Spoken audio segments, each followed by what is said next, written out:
We're in hard times and some of us are going to need a lawyer. And if you need a lawyer, don't just react to a TV commercial. Get a copy of the Lawyers Consumer Directory, which is available absolutely free of charge at any 7-Eleven store throughout Central Florida. The Lawyers Consumer Directory is going to give you real hardcore knowledge on how to hire a lawyer and a lot of information on issues like bankruptcy, foreclosure, and more. Get the Lawyers Consumer Directory. It's absolutely free of charge at any 7-Eleven throughout Central Florida.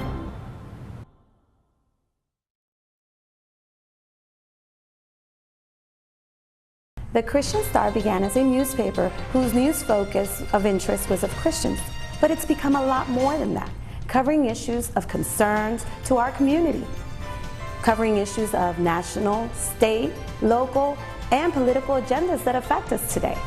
The Christian Star is available free at any 7-Eleven store, so pick up your copy of the Christian Star Bilingual free at 7-Eleven today. Hi, I'm Danny Ramos, and welcome to this week's edition of Hispanic Speak Out TV, brought to you for the past 13 years on Bright House Cable. We have interesting guests here today. The concept of abortion is very controversial these days between the Republican Democratic Party, and we have here Planned Parenthood. And we're going to talk a little bit about what Planned Parenthood does here in Central Florida, which is a reflection of what they do across the country. So I'm here with Marivette Gonzalez, who is a family law attorney here in Central Florida, and also Anna Escamante, right? Close enough. Okay, close enough. External Affairs Manager for Planned Parenthood, and Yahida Feliciano, who's a Program Director for Planned Parenthood. Okay, you guys have been on the hot seat on CNN and on Fox News, particularly on Fox News lately. Okay, there's been a lot of controversy about Planned Parenthood. But can you tell us a little bit more about what Planned Parenthood is about, besides the word or the misconception that is abortion that is connotated with Planned Parenthood? Yeah, definitely. So Planned Parenthood Greater Orlando here in Central Florida and across the country, we are known as the leader when it comes to reproductive care for women. And here locally, we saw 27,000 patient visits in 2012. 27,000. 27,000 patient visits within our 2 health centers. And then we educate over 15,000 young people on age-appropriate, comprehensive sexual education. And so when it comes to what we do, more than 90% of our services are preventative, and that includes resources like birth control, STI testing, life-saving cancer screenings for breast health and cervical cancer. And in addition to that, we have our incredible education program that does phenomenal work in the community, which we'll talk about soon. But I think it's important to note that 1 in 5 women in this country rely on Planned Parenthood for health care. And that leads me to the question, what does your typical client look like? Because I know there's a misconception that sometimes is for people that don't have the financial means, but what does your client look like? Well, here in Central Florida, we serve 4 counties. That includes Orange, Osceola, Seminole, and Brevard. And our clientele is diverse, but the typical client we'll see at Planned Parenthood is going to be a woman between the ages of 20 to 29. And she typically is going to be either uninsured or underinsured. And a lot of cases, she is a mom as well. And so she's coming in for those basic services like a well woman exam, which includes obviously a breast health examination and a cervical cancer screening. So it's not just for teenagers like people usually think, or for college students. It is We- all types of women. Yes, and I would also say men as well. Actually, 10 out of 11 of our patients are women, and so that means 1 out of the 11 are men. And so we do provide services to men as well. What do they come in for? Well, I think some of the most basic services are going to be the STI testing. STI stands for sexually transmitted infections, and that includes HIV screenings. And then in addition to that, we also provide men's health services such as vasectomies. And you mentioned you educate teenagers and the public. How do you educate the community? And also, is there anything specific for Hispanics? Yes. We have, in our education, we go to the schools and we provide accurate information about teen pregnancy, about STDs, and birth control. And we have a curriculum called Cuídate, means take care of yourself. And with that, we go to middle schools and we teach Latino youth to prevent HIV, pregnancy, and we do it by talking about our cultural beliefs and how those cultural beliefs like machismo, familismo, how those cultural beliefs will help us to protect ourselves and our community. And have you gotten any objections from the parents or anything when you're doing this education, or from the schools, or are they welcoming? How do you get to the schools? Well, actually, the Orange County Public School is partnering with us, and they're the ones who identify the schools for us to go and provide this information. So the parents that are consenting to give this information, they're the ones, those students are the ones that are receiving. So we have a group of parents that are wanting for us to talk to their kids about teen pregnancy and HIV. And with that in mind, do you run into children in the schools and also at the clinics with signs of domestic violence or sexual abuse, perhaps, because you are talking about a topic about contraceptions and sex? So, well, just to add to that question, we have a very strong relationship with Victim Services of Central Florida and Harbor House as well, and our staff is very well trained to handle any type of situation. So if there is a sign that there is abuse going on, we report it immediately, and our staff is very well trained to handle those type of situations. But I did want to add, in regards to the work we're doing with teen pregnancy prevention, across the country, we've seen the rate of teen pregnancy decline, especially here in Central Florida, and I think a lot of that has to do with the work that we do here at Planned Parenthood. But unfortunately, when it comes to communities of color, the rates still stay high. And so we really are addressing a need in this community to kind of have this conversation with our young people and with parents as well. So you're saying pregnancy has gone down in the white community, teen pregnancy? Yes. But not in the black community and not in the Hispanic community? Unfortunately, when it comes to communities of color and communities Why where... is that? Where's the disconnect? Well, I think it's a great question to ask, and I think a lot of it has to do with this lack of access to these basic healthcare resources that a lot of people, because of lack of insurance, don't have access to. Here in the state of Florida, 1 out of 4 people do not have insurance. And when we're looking at the Hispanic community across the country, 50% do not have access to insurance. and do you find that immigration status sometimes plays a role? Because as a woman, you don't want to fill in that confidential form that you have to fill out, no matter how simple it may be, or... Yes, I mean, though we don't deal directly with immigration issues per se, if you are undocumented, there is going to be hesitation to seeing a healthcare provider, unfortunately. Are you reaching out to that community and letting them know that there is no documentation required to serve that community? And if so, how are you doing it? But you just said there's going to be some resistance. What does that resistance entail? So if an undocumented, walk us through, and if an undocumented woman comes into the clinic, or male, because you say you service both of them, comes into the clinic, what are the steps taken? Well, I think no matter what the situation is, no matter what type of person walks into our health centers, we want to do whatever is in our capacity to provide care no matter what. And so no matter what your immigration status is, we want to work to our hardest ability to provide care. And if we can't provide that care for some reason, then we hope to find a resource for you where they can. And we are very strong community partners across Central Florida with different organizations that if we can't fill that support for you, we can find someone who will help you. What kind of information do you ask for when somebody walks in? She's an illegal immigrant. She's coming in. What can she expect? Can she lie to you? Can she give you a fake name? No, because So she needs ID. So you'll do a background check? No, we do not. Okay. And again, just to kind of bring back the conversation to what we do in the community. With over 27,000 patients patient visits that we have every year, we're going to meet a lot of different type of diverse people. And so when it comes to filling out that paperwork, it depends what you're there for.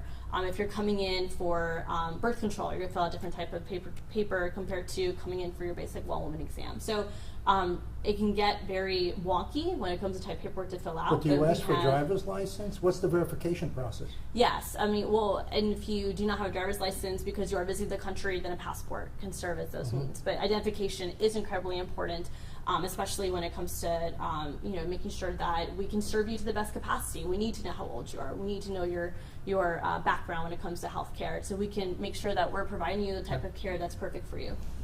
The Latino community is very diverse, so it is hard to to work with it. I think that's why there is the differences in the healthcare services. But we have bilingual staff, and we try to meet their needs, and any questions that they have, filling the forms, we are there helping them. Let me get back to the immigration issue. So a lady who is illegal, she has no ID, no legal ID. How do you handle that if she comes in the door? I mean, unfortunately, I think in most cases we do require some sort of identification. But again, if there's a very rare situation like that where we cannot provide care, we will find a resource for you that is appropriate to go towards.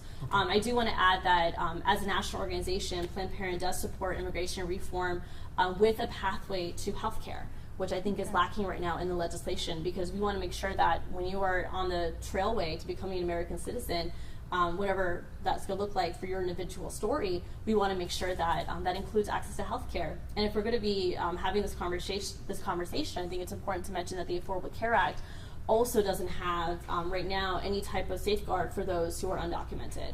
And again, this is the immigration law hasn't been finalized yet, and there's a lot of controversy there. Yes. So I'm sure with the president putting his shoulder behind it, there may probably be some changes going down the line.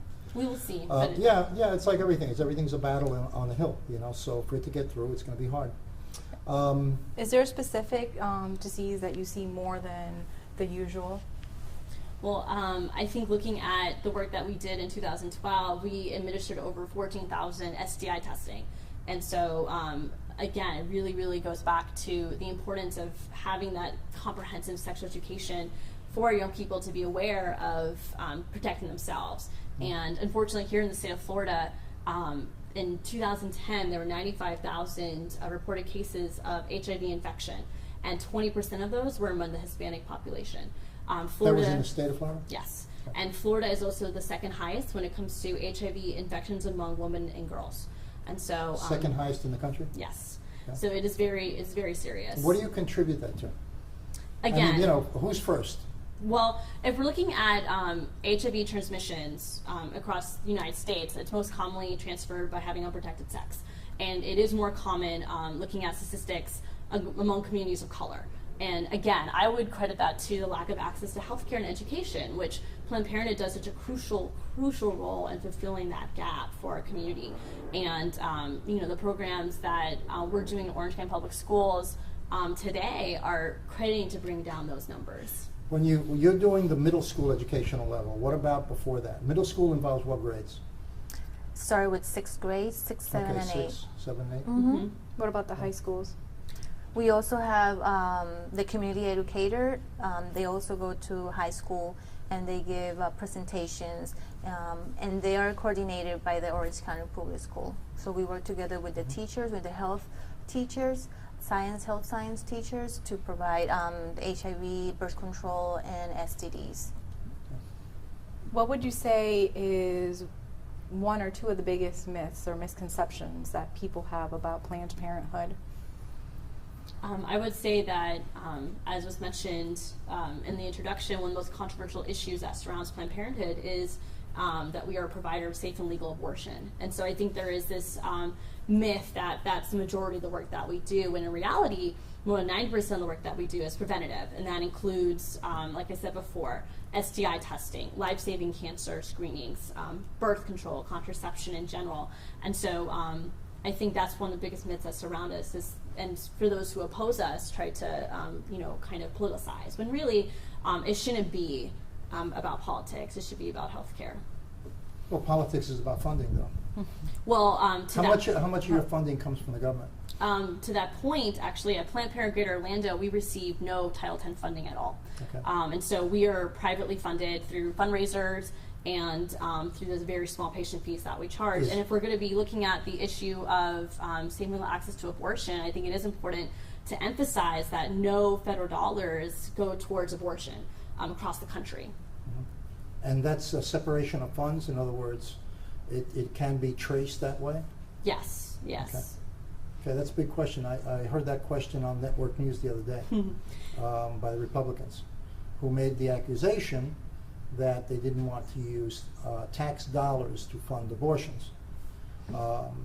it came out, that the counter statement was that you don't, but there was no follow-up as far as proving that.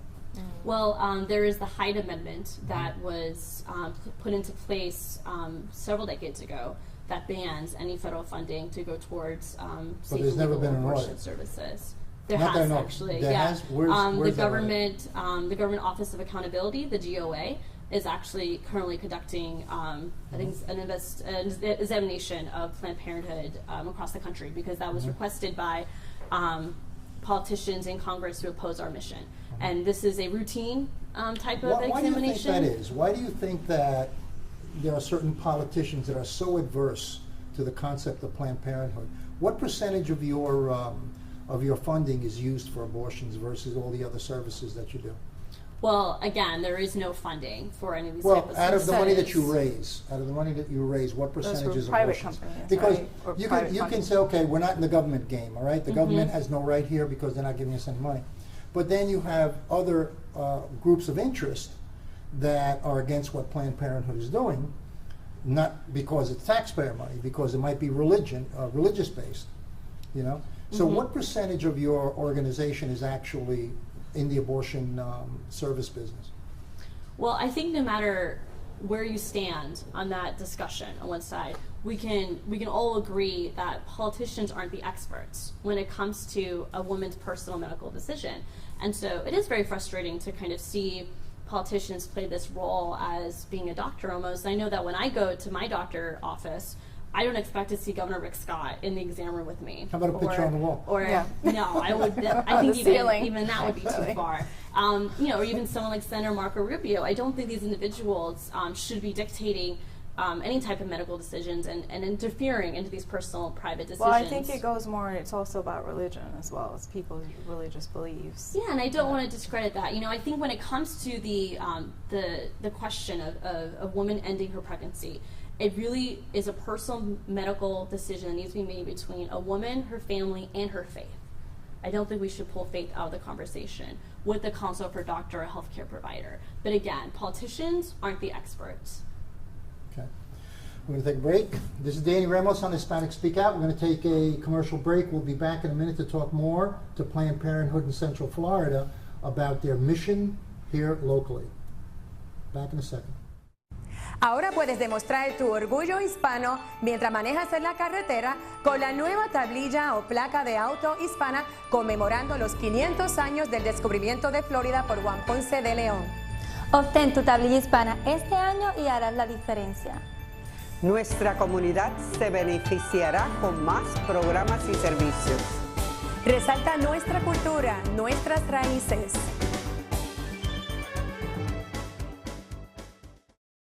Hi, this is Danny Ramos, and welcome back to Hispanic Speak Out, brought to you every week on Bright House Cable Channel 49, and we talk about issues pertinent to the Hispanic community here. I'm here with Marivette Gonzalez. She's an attorney, family law attorney here in Central Florida, and two representatives of Planned Parenthood, Ana Escamani and Yera Feliciano.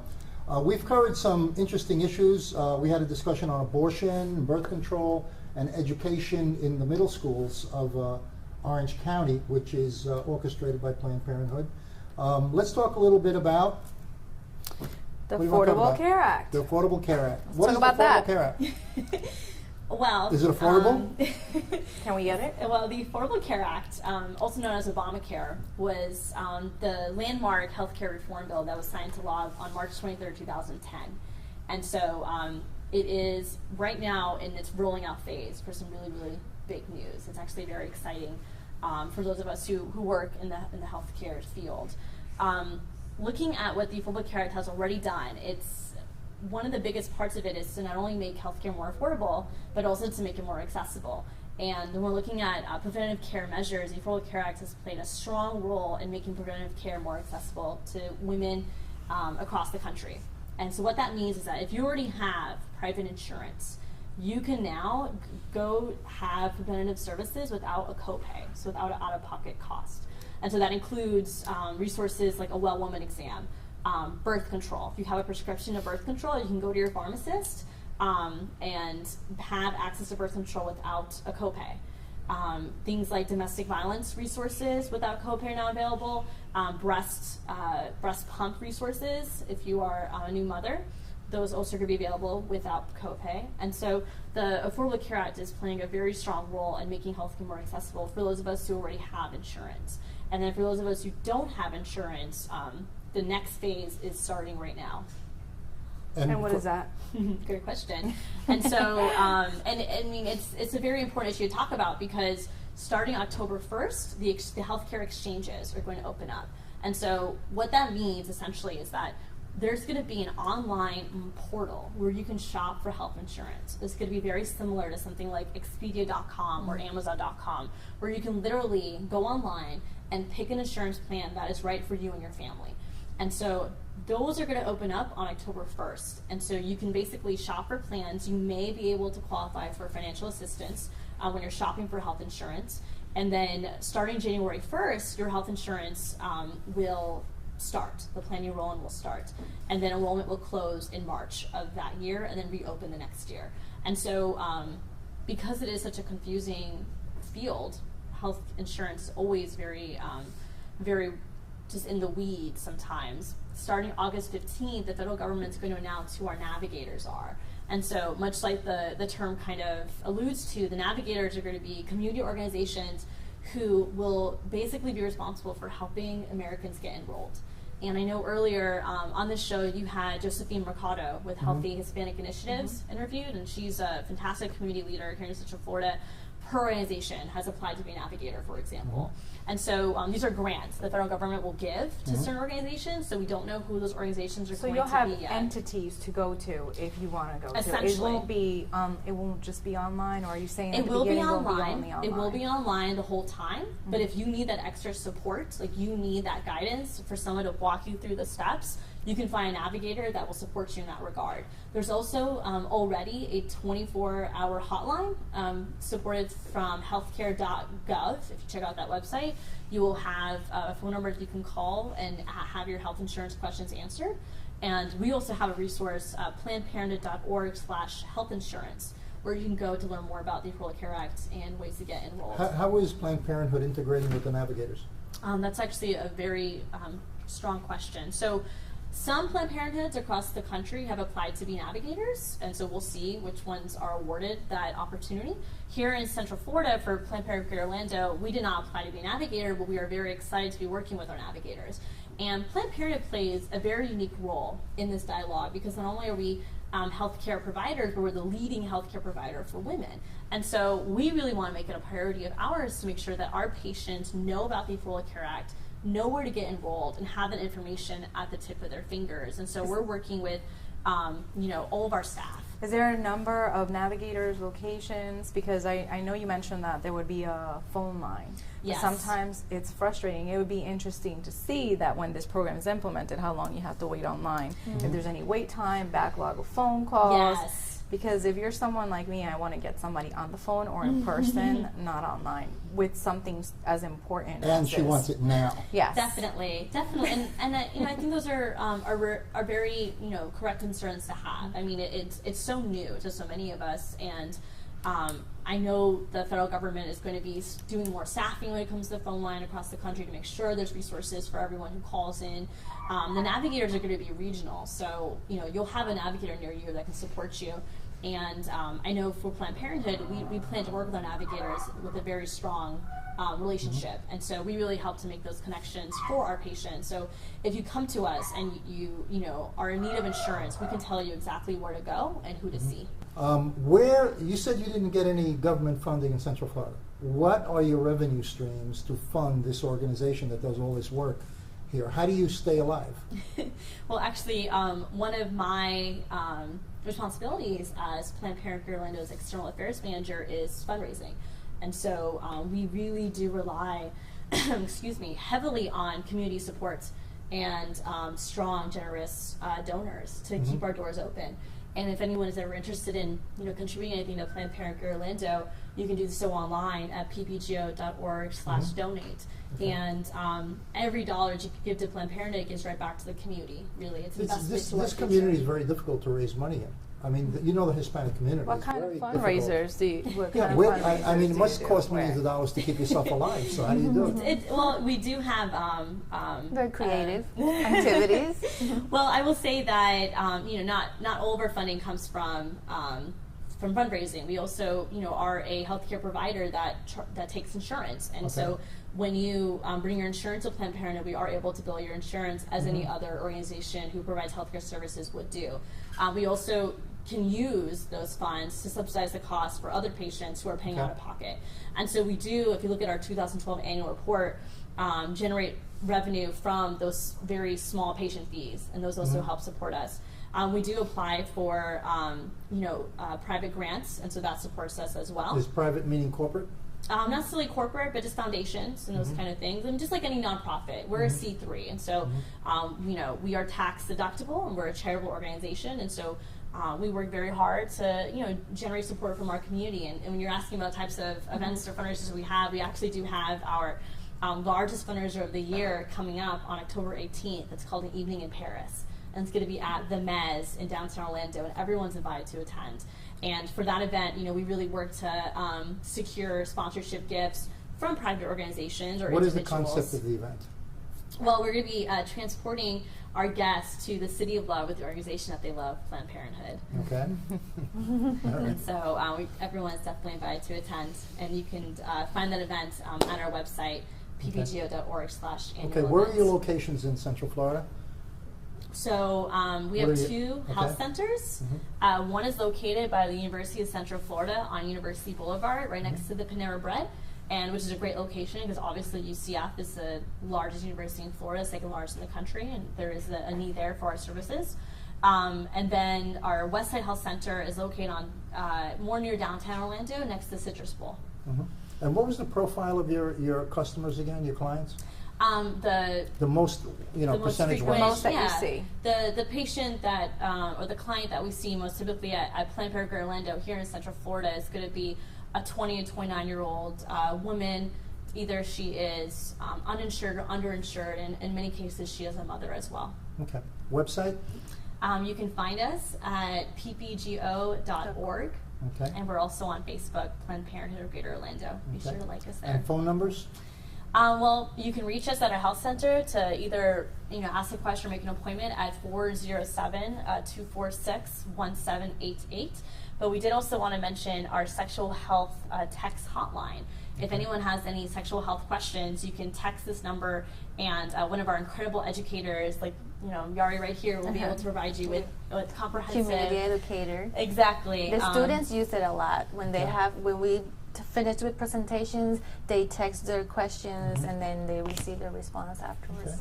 And so that number is 407-443-1750. Well, thank you very much, ladies, and we really appreciate you coming down and enlightening the community a little bit. Marivette, thank you again. Marivette Gonzalez is a family law attorney here in Central Florida. What's your number? 407-440-5050. And what is the base of your service? Divorce? The base of my do you provide services, divorce services and things like it's that? family law, anywhere from name change to parental rights to time sharing to custody, visitation, prenuptial agreements, paternity cases. Okay. So if you have an issue like that, she's a great attorney. Call Marivette Gonzalez for your legal issues. Her telephone number is right on the screen. Okay, we'll see you next week. This is Danny Ramos. Don't forget to check us next week. Next week is going to be a very controversial show. Danny Ramos on Bright House Cable.